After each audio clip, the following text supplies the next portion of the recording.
do Evangelho da semana passada, onde Jesus tinha enviado os seus apóstolos de 2 em 2 para a chegada do reino de Deus, curando os doentes, expulsando os demônios, pregando a conversão.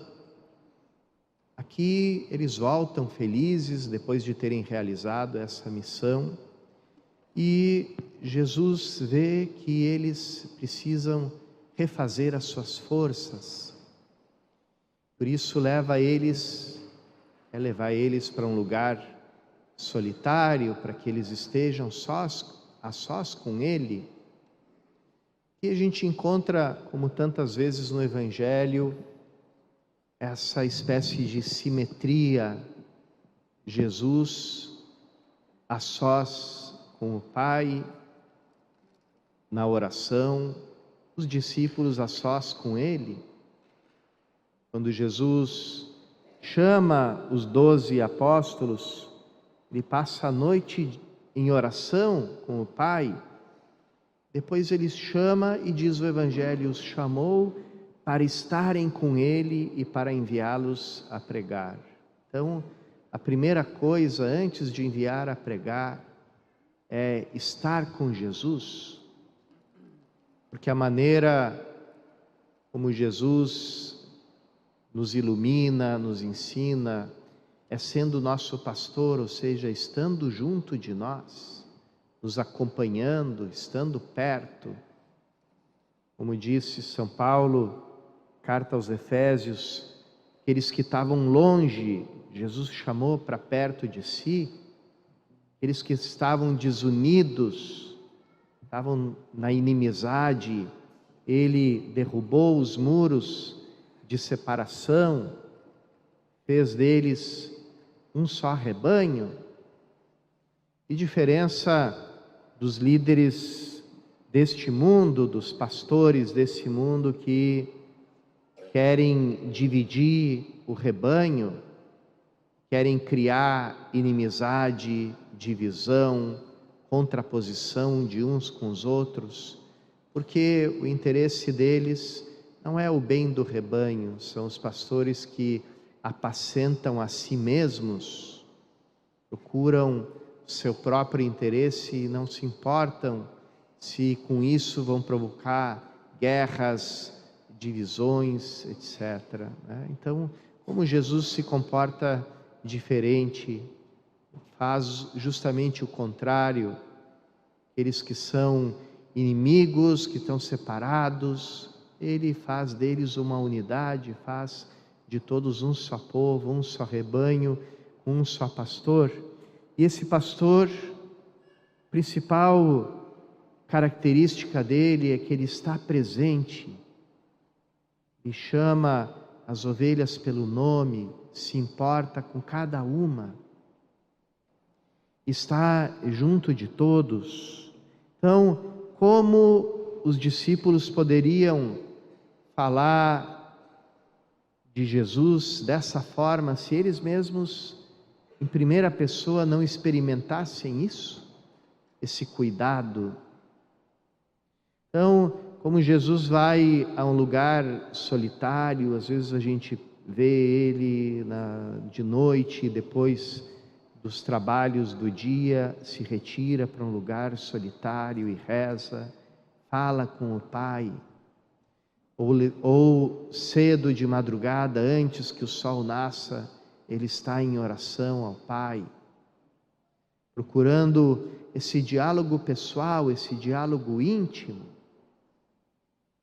Então, assim também Ele quer que os discípulos façam a mesma experiência com Jesus, da sua amizade, da sua proximidade, do seu amor, do seu cuidado. E só assim eles vão poder ser verdadeiros evangelizadores, mais do que por palavras, pelo testemunho. Esse espírito de filho, que Jesus manifesta indo sempre falar com o Pai, se referindo sempre ao Pai, esse mesmo Espírito Ele quer infundir sobre nós, é o Espírito Santo. Espírito que nos faz dizer Abá, Pai. Experimentar a Deus não como um ser terrível que nos mete medo, que nos infunde terror, mas como o Pai amado em quem eu posso confiar, aquele a quem eu sigo mais do que com aquele espírito de escravo que recebe ordens e obedece por medo. Sigo a vontade do Pai porque vejo Ele, falo por mim mesmo, mas é o Pai que eu falo aquilo que ouvi do meu Pai. E Jesus cria essa simetria com os discípulos, né? Como o Pai me ama, assim também eu vos amei. Como o Pai me enviou, assim também eu vos envio. Quem vos escuta, quem vos ouve, é a mim que ouve, e quem me ouve a mim, ouve o meu Pai. Quem vos rejeita, é a mim que rejeita, e quem rejeita a mim não é a mim, mas sim ao Pai, aquele que me enviou. Então sempre existe. Jesus quer fazer com que os discípulos tenham a mesma experiência que Ele tem junto do Pai. Ele leva eles para esse lugar. O Evangelho, portanto, nos fala dessa primazia, dessa prioridade da oração na nossa vida. Se a gente tem pouca oração, se a gente não tem uma oração profunda, Cristo vai parecer sempre para nós um estranho, um desconhecido. Porque eu não conheço ele. Como é que você conhece uma pessoa tratando com ela, falando, convivendo? Então, como é que a gente faz a experiência de Jesus Cristo? A gente faz a experiência dele pela oração, pela escuta da sua palavra, pela adoração, pelo diálogo com ele, no coração. Quanto tempo a gente dedica todos os dias para conversar com o nosso Senhor, para dizer alguma palavra para Ele, para falar com Ele daquilo que está no nosso coração? Então, é assim que a gente faz a experiência de que nós não somos escravos, fomos libertados, porque o Filho nos libertou, nos dando o seu Espírito, o Espírito de Filho, que age por amor, com liberdade, com confiança no Pai. E essa é a grande novidade, a grande notícia que é necessário proclamar. Quantas vezes falo isso para as pessoas que trabalham aqui na paróquia, nas diversas pastorais, movimentos, equipes, etc. Né? Então, como é que está a prioridade da oração na tua vida? Procura dar o tempo privilegiado, o momento privilegiado para a oração. Porque senão o que você vai anunciar? Porque o nosso anúncio não está tanto nas coisas que a gente faz, mas no modo como a gente realiza as coisas. Porque é ali, na maneira de fazer, que a gente manifesta que a gente age com o espírito de filhos e não com o espírito de escravos.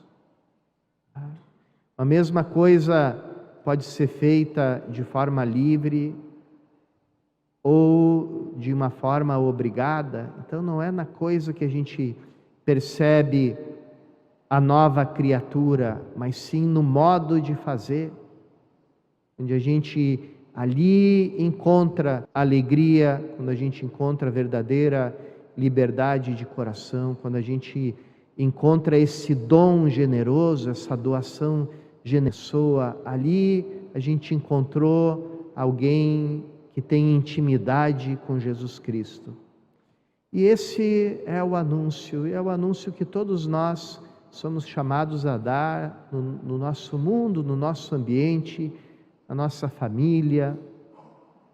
Você não precisa para evangelizar, falar diretamente, explicitamente de Jesus Cristo. Lembrem aquele conselho do nosso padroeiro São Francisco, para os seus primeiros irmãos franciscanos, saiam pelas cidades para pregar o Evangelho, se necessário com palavras. Quer dizer, às vezes você não precisa usar palavras para pregar o Evangelho. Se você age com amor, se você age com paciência, se você age com delicadeza, com gentileza, dando ao outro o primeiro lugar, mostrando o quanto aquele teu próximo é precioso diante de Deus, diante do olhar de Deus. Você não precisa falar explicitamente de Deus para fazer isso. Então, assim você evangeliza teu modo de fazer as coisas, porque quem é de Cristo faz todas as coisas de um modo diferente e coloca amor naquilo que faz. E colocando amor ali, você está evangelizando, está anunciando o reino de Deus, a nova criação, a nova criatura que é você, que já faz parte do mundo futuro, já é cidadão da Jerusalém celeste que vem do alto. Então, esse é o grande anúncio, irmãos e irmãs. Por isso, nesse ano que Papa Francisco instituiu como ano da oração, nos preparando para o jubileu do ano que vem, é um ano especial para a gente lembrar da nossa vida de oração, a gente aprofundar a nossa vida de oração. Quanta riqueza tem a igreja, a tradição da igreja na oração, quantos mestres da oração, quantos santos falam da oração, ensinam a rezar com o seu exemplo, com a sua vida, também com a sua doutrina. Vamos nos aproximar desse tesouro que também é nosso, porque tudo que é de Cristo é nosso e tudo que é de todos os santos é nosso também. Esse tesouro está esperando por ti. Então, entra nesse tesouro maravilhoso que é a oração da igreja e ali aprende a ser filho. É assim que você vai anunciar a boa nova de Cristo por todo lugar que você passar.